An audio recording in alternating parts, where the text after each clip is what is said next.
वज़ीर-ए-आज़म के मुआविन खुसूसी बराए एहतसाब इरफान कादिर ने 190 मिलियन पाउंड केस को तारीख का मेगा स्कैंडल करार दिया है। इस्लामाबाद में प्रेस कॉन्फ्रेंस के दौरान पीटीआई हुकूमत पर बरतानवी एनसीए को धोखा देने का इल्जाम लगाते हुए कहा कि हुकूमत ने बड़ी चालाकी से रियासत के नाम पर सुप्रीम कोर्ट ऑफ पाकिस्तान का अकाउंट पेश किया। कौम का पैसा लूटने वालों के खिलाफ जीरो टॉलरेंस पॉलिसी अपनाना होगी।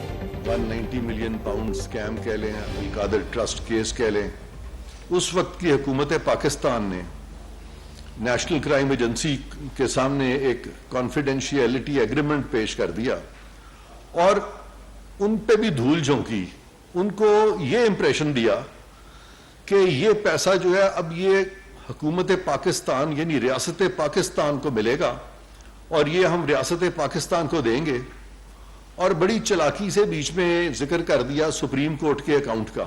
स्टेट ऑफ पाकिस्तान का पैसा एक बाहर के मुल्क ने आपको दिया और आपके अपने लोगों ने स्टेट ऑफ पाकिस्तान का पैसा स्टेट ऑफ पाकिस्तान से छीन लिया।